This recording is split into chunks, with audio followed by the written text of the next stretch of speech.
Kal Halal Yahweh Bashim Yoshai Bashim Rakal Kadash Brakti Yahweh Brakti Yahushai Shalom.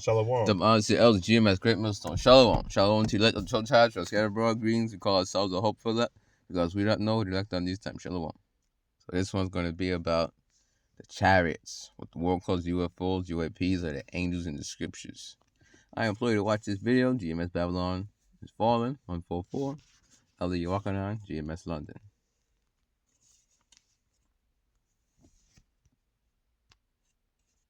He also has children of Israel, handlebar there. Lastly, Hebrew Israelite, Wakana. Psalm 104, verse 3. Go ahead, brother.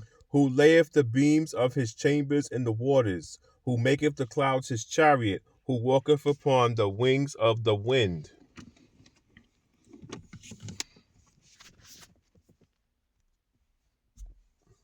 Okay. Who layeth the beams of his chambers in the waters. You know, part of the waters is what? The atmosphere. Our heaven, the first heaven pursuant to Genesis 1, scriptures. And the sky. Who maketh the clouds his chariots. His chariot. So you look up to the sky, you see, well, that's a interesting shaped cloud. Looks like a UFO. Even got the thing on top. Look like a little man inside, too. The chariots can disguise themselves as what? Clouds.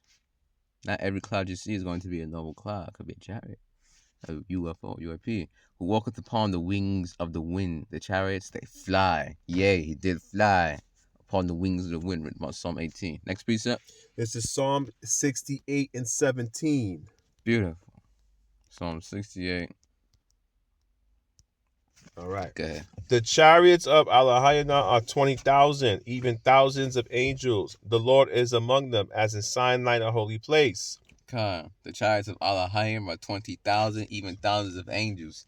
The Lord is among them, as in Sinai, in the holy place. What's the next precept, brother? Isaiah 26 and 20. Isaiah 26 and 20. 6. Oh, that's what 20. I got Isaiah 26 and 20. Yep. Okay, I'm going to read.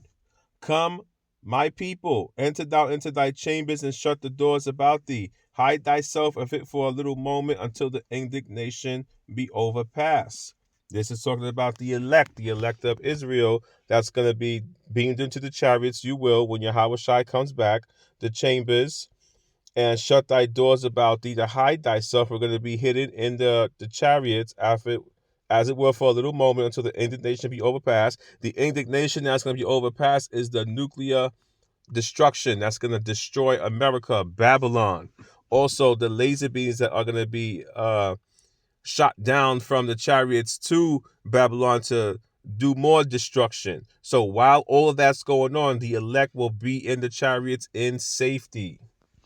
Yeah, and when you go for like 1,000 years is one day, as the scriptures speak about, one day in spirit was 1,000 years, it really is for a little moment because Babylon the Great is going to go down in 1 hour pursuant to the book of Revelation.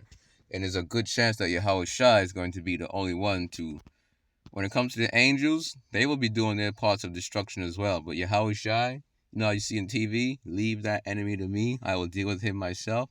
There's a good chance Yahushua is going to do that to Esau, Edom, pursuing Isaiah 63. There's another chariot scripture right here.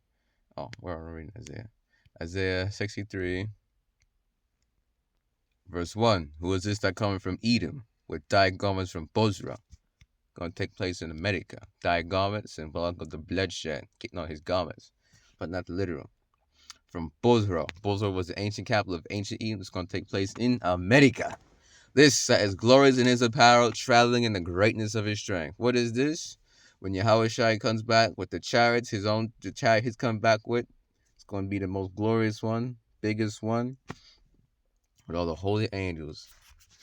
Matthew chapter 25, verse 31, red letter words of Yahushua. When the Son of Man shall come in his glory, and all the holy angels with him, then shall he sit upon the throne of his glory. In his glory, and all the holy angels with him. And Chief Michael the archangels come back with Yahushua. And Yahushua is going to have command over all the hosts of angels he's coming back with, holy angels. I that speak in righteousness might is saved. Truly Yahweh Shai speaks in righteousness. It's going to save who? His elect. Now let's go down here. Verse 3.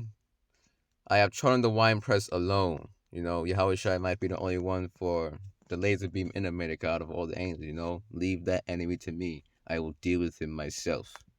And of the people there was none with me. Another point, you see? For I will tread them in mine anger and trouble them in my fury, and their blood shall be sprinkled upon my garments, and I will stain all my raiment. For the day of vengeance is in my heart, indignation. The indignation be overpassed. That's part of what? The vengeance. Heart is the mind.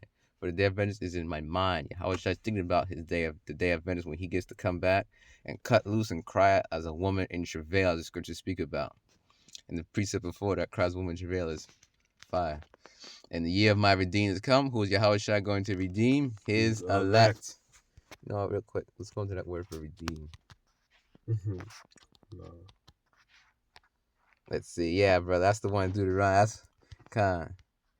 The brother said, Quanah, Deuteronomy 28, no man shall buy you. Throughout 68, no man shall buy you. The word there for buy in the Hebrew is Quanah, which means buy you out of slavery. Not buy you off of auction blocks. Buy you out of slavery. Kind. If we go, we don't have a lot of time, but for edification purposes, if you go to Deuteronomy chapter 28 and 68 and read one of the last sentences, it said, you shall be sold unto them for bondmen and bondwomen. That means slaves, man slaves, woman slaves, child slaves, bondmen and bondwomen, and no man shall redeem you by Quanah, buy you back from slavery. That is the job of Yahweh Shai. Yeah, this is right here. Strong's H 1350. Gaal. Wasn't Quanah there? It says to redeem. Act as kinsman, redeemer, avenge, revenge, ransom to the elect. Also, the 2/3, they're going to be out of slavery as well, but destroyed. But what Esau did to them, he touched them too, which is, you touch children of Israel, which is apple of the Most High Yahweh, his eye. So, yeah. And Yahweh Shai is what? The priest on high. The priest in the ancient world will do the sacrifice with the animal on the altar, and the altar will be burnt. And the animal will be slaughtered, the whole sacrifice thing, and they will burn the sacrifice to Yahweh. So, let's get this precept. The Lord hath a sacrifice. Bozrah, yeah.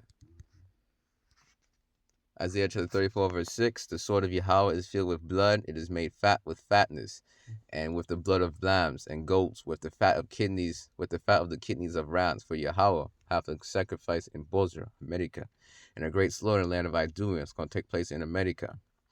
The scriptures speak about the fat belongs unto Yahweh. So the lambs and all that, and the goats, the fat of the kidneys of rams, that's going to be what? The people. So in the ancient world, who would do the sacrifice? The priest. The high priest could do a sacrifice. The Levite. Yahweh Shai is who? Is what? A high priest. So, repeating again, Yahweh Shai might be the only one to set fire to this great altar, which is called America, because he's the high priest, and the priest would do it. We'll go. Next precept, brothers, where? Isaiah 60 and verse 8. Could you hold the phone, brother? Let me get some water. All right. Good. Who are these that fly as a cloud, and the doves to their windows? As a cloud. That's the chariots. Surely they fly like clouds. They look like the clouds. Yeah, they can do that too. They can fly like doves. Pew, pew. Dragon Ball Z style too, The next precept. All right, so now we're going to go to Zechariah 5 and 1. One moment. Zechariah 5. 1. Okay.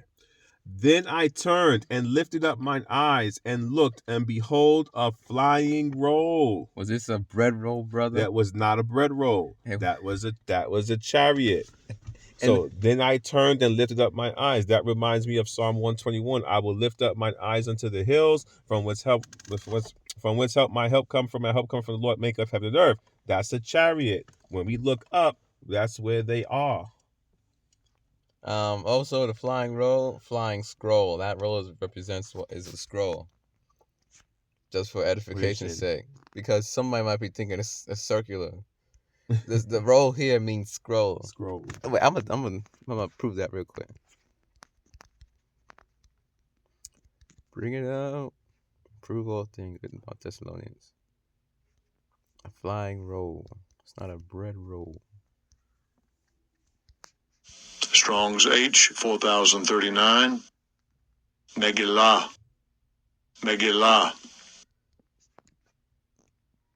A book rolled together. That is a scroll. Root word etymology. Strong's H 1556. Galal. Galal. Scrolls roll.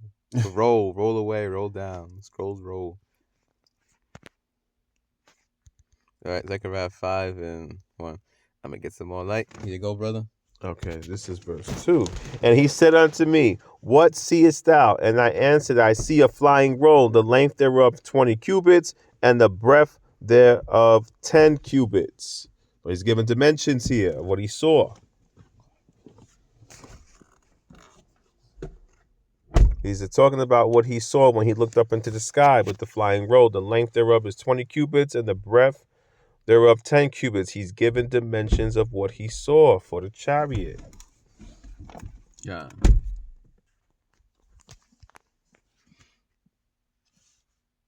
What's the next precept? Acts 1 and 9. And then verse 3 goes into the destruction. Mm-hmm. Then also Acts 3 and 9. Ooh, what's that one about? I'm trying to think of that one too. I think that's Zechariah 6. Zechariah 6. Okay, so Acts 1 and 9. Go ahead. And when he had spoken these things while they beheld, he was taken up, and a cloud received him out of their sight. So, and when he had spoken these things while they beheld, he was taken up. That's Yahushai, and a cloud received him out of their sight. Yahushai went into the chariot, and then the chariot, so to speak, flew away, received him out of their sight. Or maybe not flew away. Not flew away, but it could have, or disappeared, disappeared, flew away. Whatever it did. Yahushua was no longer in sight. Yeah, whatever it did. No in part, prophesy in part, whatever it did. I don't know. Let's sort of speak about that. We know in part, prophesy in part. We ain't got everything, but in the kingdom we will. So yeah, this was Yahushai, by the way, and we had spoken these things. You go above Yahushai, while they beheld, that was the apostles that was there. He was taken up, and a cloud received him out of their sight. Go to Zechariah 6. The blue letter Bible should show you when you click on clouds. It's going to be something along the lines with an N, Nephilim, something like that. I'm going to prove all of it. Click on cloud. Oh, the time. The water. Strong's G 3507. Nephele. Use of the cloud which led the Israelites in the wilderness. Pillar of fire by night, cloud by day. For the light and all that. That's the chariot that was back in the ancient world.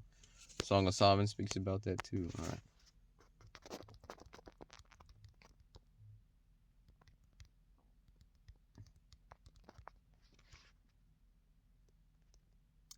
Yeah, where was we?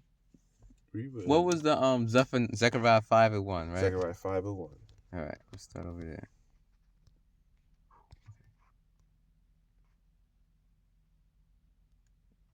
Yeah, Zechariah 6:1. And I turned and lifted up mine eyes and looked, and behold, there came 4 chariots out from between 2 mountains, and the mountains were mountains of brass. Those mountains of chariots, big chariots. Second address goes into 13. Second address chapter 13 goes to a big chariot. That was Yahushai. That would be 2nd Esdras 13 verses 3 through 13. Yeah, 2nd Esdras 13 knows that mountain though is referring to the chariot Yahushai is going to come back with personally. That one's that one.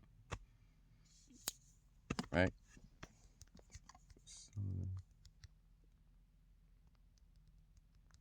Just to be specific. Yeah, I can't find it. Pillar of smoke. Song of Solomon, chapter 3, verse 6. Who is this that cometh out of the wilderness like pillars of smoke, perfumed with myrrh and frankincense with all powders of the merchant? Pillars of smoke, wilderness. Ancient Israelites, wilderness, pillars of smoke, pillar of fire by name, and all that. It's a chariot. Behold, his bed, which is Solomon's, 60 valiant men are about it, of the valiant of Israel. So that person that was in that chariot is who?